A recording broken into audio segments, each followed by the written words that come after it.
Chapter 13. Verification and Validation Procedures for Human Food. Verification is another essential part of a preventive controls approach for food safety systems. This chapter explores the concepts of verification and validation and procedures associated with these activities. Verification is an important component of supply chain, sanitation, allergen, and process preventive controls. It confirms that the food safety plan is operating as intended. Validation confirms the effectiveness of the food safety plan in controlling food safety hazards. The purpose of verification is to provide a level of confidence that the food safety plan is, 1, based on solid scientific principles that are adequate to control the hazards associated with the product and process, and 2, that the plan is being followed correctly every day of operation. A preventive controls qualified individual must perform or oversee validation and most verification activities. This chapter covers elements of verification, including validation, calibration, product sampling and testing, record review, and food safety plan reanalysis. All of these are verification activities. Both verification and validation are essential for an effective food safety system. Routine verification is an ongoing process to provide evidence that the plan is being properly implemented and operating as intended. Validation is demonstrating that following the plan will actually control the identified hazards. Thus, validation should be done before implementation of the food safety plan. This is often described as an initial validation. Let's take a look at some important definitions. Verification: the application of methods, procedures, tests, and other evaluations, in addition to monitoring, to determine whether a control measure or combination of control measures is or has been operating as intended and to establish the validity of the food safety plan. 21 CFR 117.3. Are the controls in the plan actually being properly implemented in a way to control the hazard? Validation: obtaining and evaluating scientific and technical evidence that a control measure, combination of control measures, or the food safety plan as a whole, when properly implemented, is capable of effectively controlling the identified hazards. 21 CFR 117.3.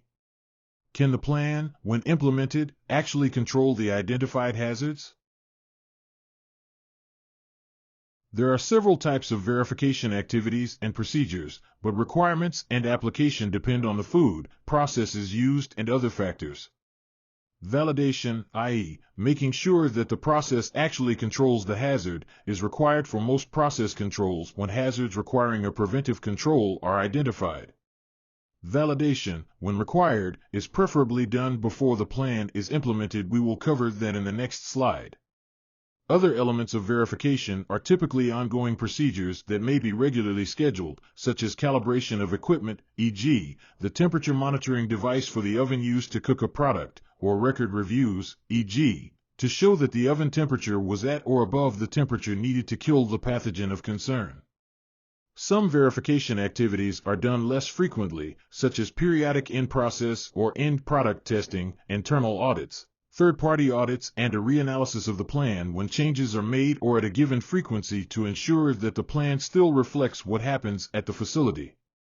As with validation, required verification activities vary, depending on the food, facility, and other factors. Regulatory inspections are yet another type of verification activity in which the inspector reviews the adequacy of the food safety plan, determines if it is being properly implemented, and reviews records to see if parameters and values such as critical limits are continually met and corrective actions are adequate. Sometimes verification and monitoring activities can appear to be the same thing. For example, an operator that is cleaning equipment may record observing the equipment is visibly clean as a monitoring activity prior to completing their task. A supervisor may then visually inspect the equipment as a verification activity, confirming that the equipment was cleaned.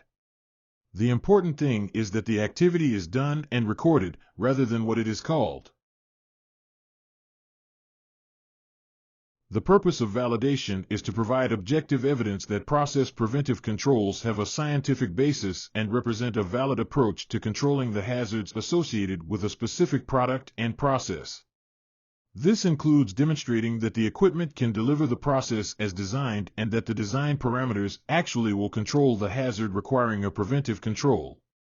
Strategies that can be used to validate the food safety plan include using scientific principles and data from the literature, relying on expert opinion, conducting in-plant observations or tests at the limits of its operating controls, using mathematical models, incorporating regulatory guidelines. Because of the scientific concepts involved in validation, this element of preventive controls must be performed or overseen by a preventive controls qualified individual. This person does not have to be an employee of the company. Validation: does it actually control the hazard? Documentation is needed to demonstrate that procedures in place actually control the hazard. Ideally, an initial validation of process preventive controls should occur before the food safety plan is implemented. This may not be possible in situations where process variation must be evaluated, thus continued validation activities may be necessary. The preventive controls for human food regulation requires that validation of process preventive control is completed within the first 90 calendar days of production. A longer period in a reasonable time frame is allowed if the preventive controls qualified individual overseeing the validation provides written justification for the longer time frame. Processors may want to hold product produced before validation data are complete to ensure that the process is effective in controlling identified hazards. Revalidation may be required if the process or product is changed in a way that may impact the effectiveness of the process. Reanalysis, discussed later in the chapter, may also demonstrate the need for revalidation. The preventive controls for human food regulation does not mandate validation of food allergen controls, sanitation controls, the supply chain program, or the recall plan. However, product recalls have been associated with undeclared allergens in products, thus validated cleaning procedures for difficult-to-clean equipment may be useful to assure that the procedures are effective in removing allergen residues. Validation of the effectiveness of sanitizers to kill pathogens is conducted when the chemical manufacturer registers the product with the Environmental Protection Agency, EPA, or similar regulatory agencies in other countries. This validation demonstrates effectiveness of the sanitizer or sterilant when used according to label instructions, and it is a violation of federal law to use such products in a manner that is not consistent with the label. Thus, following label instructions on registered sanitizers and sterilants is the first step in validation. Suppliers of cleaners and sanitizers often validate these products with respect to cleaning particular soils and eliminating certain pathogens, thus following their established procedures is also important. A facility may choose to validate that the frequency of cleaning is adequate to control hazards in their operation to prevent product safety issues.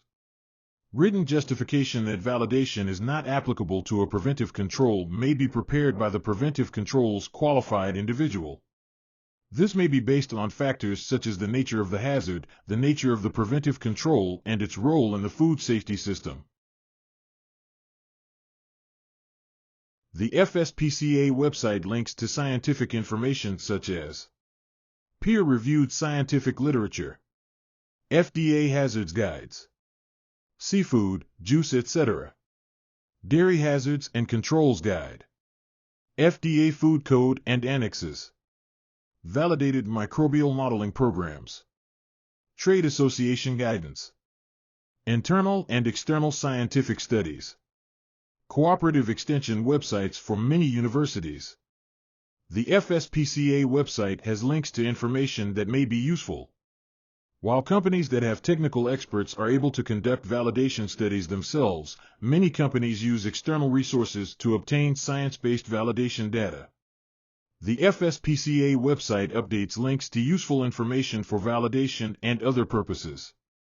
Firms are responsible for confirming the applicability of this information to their specific situation.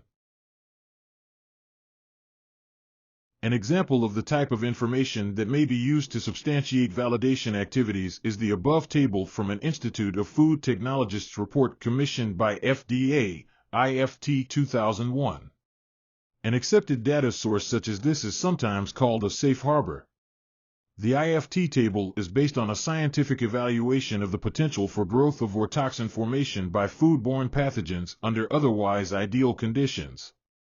Products with a pH of less than 4.2 or a water activity, less than 0.88 are not reasonably likely to support foodborne pathogen growth even when products are held at optimum growth temperatures. Various combinations of pH and water activity may also inhibit growth, but combinations, such as a pH greater than 5.0 and water activity greater 0.92 require further study to rule out growth, according to the table above. Safe harbor data are useful but must be applied in the context of the product characteristics, the pathogens of significance and the process controls that are applied. A food establishment could use this table to support their conclusion that pathogen growth in their product is not likely if the product pH and water activity combination falls in the no-growth area of the table. For some products, the pH and parameters may be preventive controls that would require documentation, e.g., a formulated product. In others, where this is a natural characteristic of the product, e.g., salt and sugar have a natural low water activity, vinegar has a naturally low pH, management as a process preventive control is not necessary. The e.g. food company cooks their omelets to a temperature of greater than or equal to 160 degrees Fahrenheit, 71 Celsius, for quality reasons, an operating limit, because the omelet batter must be congealed in order to transfer it to the assemble/wrap table, where it is rolled and placed into a tray. The company worked with a consulting food safety expert to do a validation study for their cooking procedure. The consultant conducted studies that showed the temperature of the omelet was always above 158 degrees Fahrenheit, 70 Celsius, as measured using an infrared thermometer, when the omelet batter was congealed. Their consultant wrote a report, which they included in their food safety plan. See Appendix 3, Food Safety Plan Example, Omelet. Verification provides evidence to demonstrate that the food safety plan is working and being implemented as written. Several types of verification activities may be necessary for each preventive control to ensure that the procedures used are effective. Ongoing verification activities such as calibration of monitoring instruments to ensure their accuracy and periodic in-process or end product testing to verify process control are important in showing that the food safety plan works. As discussed in Chapter 11, Sanitation Preventive Controls, environmental monitoring is a verification activity to demonstrate that sanitation preventive controls are effective in facilities that produce ready-to-eat food that is exposed to the environment. Supervisory review of monitoring, corrective action and verification, e.g., calibration and product testing, records is another type of verification that is used to demonstrate that the food safety plan is being implemented as intended. Verification of supply chain programs was discussed in Chapter 12, Supply Chain Program. Routine accuracy checks and periodic calibration of monitoring devices are verification activities used to ensure that the measurements taken by the monitoring devices are accurate and reliable. Accuracy checks and calibration are fundamental to the successful implementation and operation of the food safety plan. If monitoring devices do not provide accurate measurements, then monitoring results are unreliable. If monitoring equipment is found to be out of calibration, a process preventive control should be considered out of control since the last documented acceptable accuracy check and calibration. Corrective action should be taken to evaluate the safety and determine appropriate disposition of the product. See Chapter 9 Process Control, Corrective Action section. Calibration and accuracy checks are different but related concepts. Ideally, a measurement device is both accurate, correct or true, and precise, repeatable or reproducible. The accuracy and precision of a measurement is usually established by measuring against a traceable reference standard. Calibration involves determining that the value of each reading on a particular measuring instrument is in fact correct, by measurement against a known calibrated instrument or comparison with two known standards. For example, a thermometer could be calibrated by comparing it to a National Institute of Standards (NIST) traceable thermometer at two different temperatures in the range, above and below, in which it will be used. Accuracy checks determine if the instrument is reading a true or correct value at a single point. Routine accuracy checks of a thermometer used to measure cold temperatures could involve immersing the probe in an ice slurry to determine if the thermometer measures a temperature of 32 degrees Fahrenheit, 0 degrees Celsius. Boiling water could be used for a thermometer used to measure hot temperatures. Because the boiling point of water varies with altitude, the specific temperature needs to be determined. Calibration is typically done less frequently than accuracy checks. Examples of calibration activities and accuracy checks are presented in the slide above. It is important to realize that the accuracy of monitoring devices can change, therefore it is important to conduct routine accuracy and periodic calibration checks to assure safety and to minimize the need to detain and evaluate product. A number of factors should be considered when determining the frequency of these activities for monitoring devices. The design of the measuring instrument has to ensure that the device is capable of making accurate measurements when used within the expected environmental condition over some reasonable period of time. Calibration frequency depends on the type of device used, its condition and past performance, as well as the operating environment in which it will be used. For example, some instruments are affected by temperature or humidity. The reliability and sensitivity of the monitoring instrument should also be considered when determining the frequency of accuracy checks and calibration. Consistent temperature variations away from the actual value, drift, found during checks or calibrations of a temperature measuring device may indicate that more frequent calibration is needed or the device needs to be replaced, perhaps with a more durable device.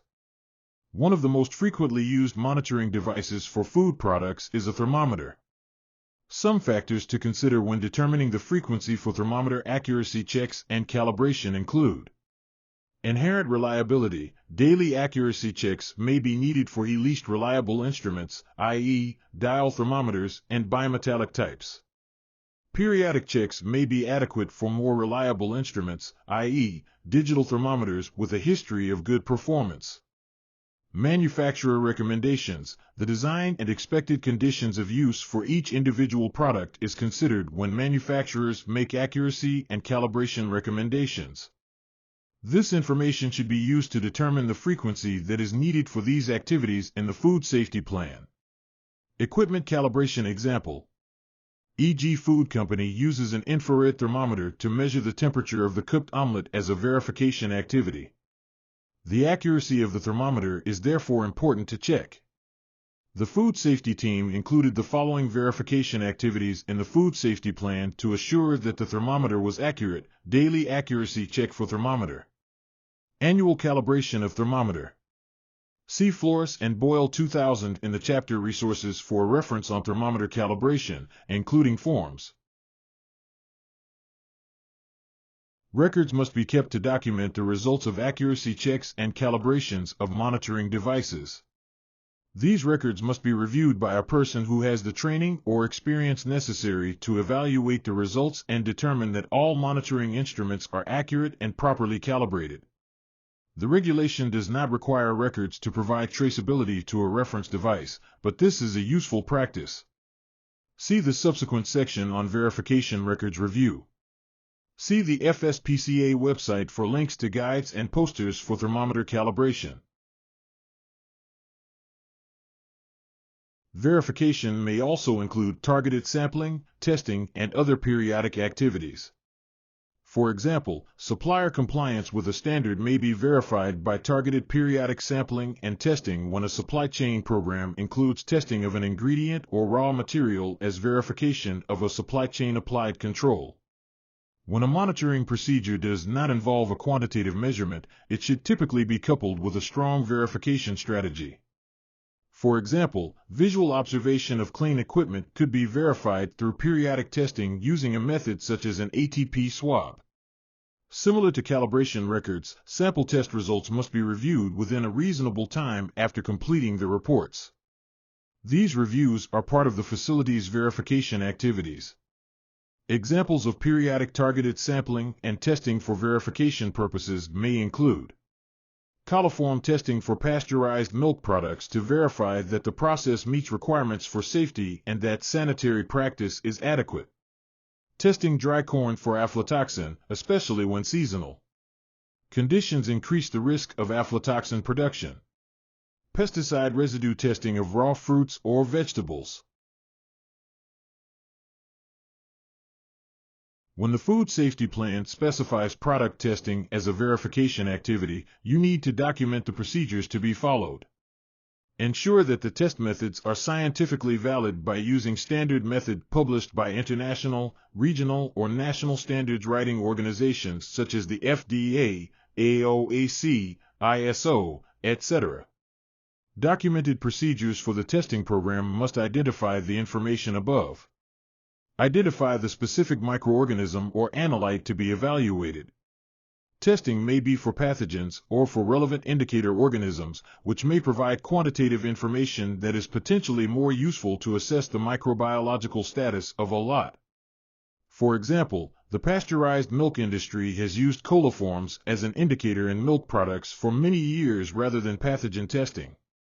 Adequate pasteurization should destroy coliforms, thus detecting coliforms in a pasteurized milk product suggests post-process contamination or inadequate pasteurization conditions. A facility can act on this information, especially if data are analyzed over time to evaluate trends. Identify the specific lot or lots that the sample represents. For example, if the sample is an ingredient, preferably the analysis is done before the ingredient is used in a product. If not, then identify which lots of product contain the ingredient. If it is a line sample, the sample may represent product made since the last cleanup. Sampling plans frequently specify the number of samples to be taken throughout a lot. ICMSF 2011 provides considerations and recommends for microbiological sampling plans for a variety of food products. The actual test method used must be scientifically valid as discussed above. Ensure that the method has been validated for the specific food under consideration. Method providers may be of assistance in validating the test method. Your procedures must identify the laboratory that will conduct the test. You may conduct your own testing if you have the appropriate facilities and trained individuals. Many times an outside laboratory is used. Ensure that the laboratory has proficiency in working with food samples. Your procedures should identify corrective action procedures that will be followed if test results do not comply with your standards. Examples of organizations that publish scientifically valid methods for examination of food include Official Methods of Analysis of AOAC International, American Public Health Association, APHA, Compendium of Methods for the Microbiological Examination of Foods, APHA Standard Methods for the Examination of Dairy Products, the Pesticide Analytical Manual, PAM, the Food Additives Analytical Manual, the Food Chemicals Codex, FDA Bacteriological Analytical Manual, BAM, FDA Macroanalytical Procedures Manual, MPM, ORA Laboratory Information Bulletins, LIBs, International Standards Organization, ISO, Methods. The E.G. Food Company Food Safety Plan includes a product testing example. Environmental monitoring is used as a verification procedure for sanitation controls, especially in facilities that produce ready-to-eat products that are exposed to the environment. The procedures for environmental monitoring must document similar elements to those for product sampling, including the test microorganisms, the location and number of sites tested, how often and when, e.g., during production, after cleaning or other timing, the analytical method, the laboratory used, and corrective action procedures to be followed if a positive result is obtained. See Chapter 11, Sanitation Preventive Controls, and Appendix 5B, Hygienic Zoning and Environmental Monitoring for more detail on environmental monitoring. Let's look at an important definition. RTE, ready-to-eat, food, any food that is normally eaten in its raw state or any other food, including a processed food, for which it is reasonably foreseeable that the food will be eaten without further processing that would significantly minimize biological hazards. 21 CFR 117.3 Definitions. All monitoring and corrective action records should be reviewed under the oversight of a preventive controls qualified individual. This review is a verification activity. These records are valuable tools that document that the food safety plan is operating within established safety parameters and that deviations are handled appropriately.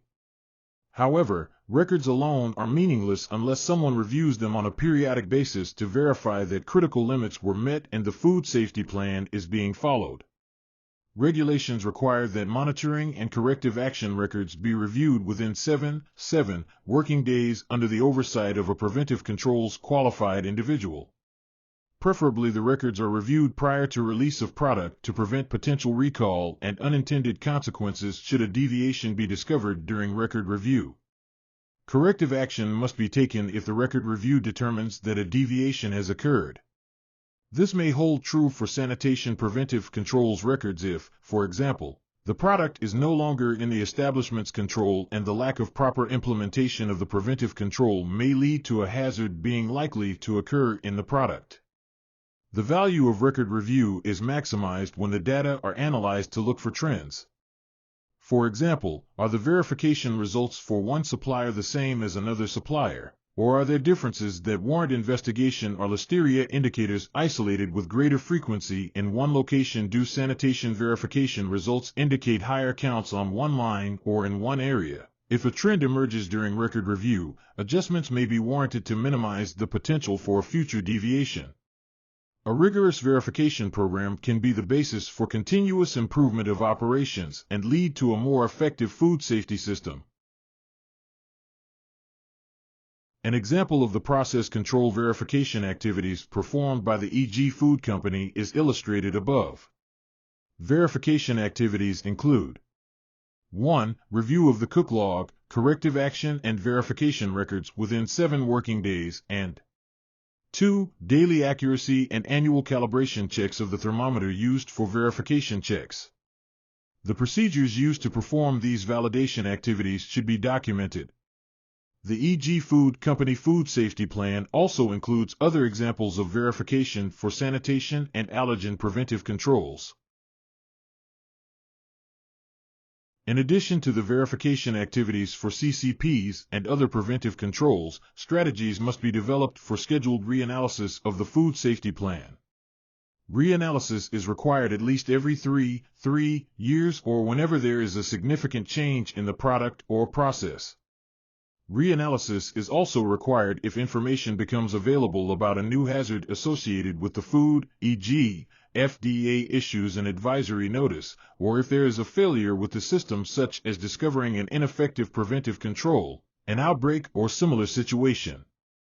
In addition, reanalysis is required when an unanticipated deviation occurs, i.e., a specific corrective action procedure has not been established. The preventive controls qualified individual is responsible for ensuring that this verification activity, reanalysis, is performed, and they may contract with an independent third party to help conduct system-wide verification activities. Significant changes in the product or process that may require reanalysis, and sometimes additional validation, include when an event or situation may alter the original conclusions.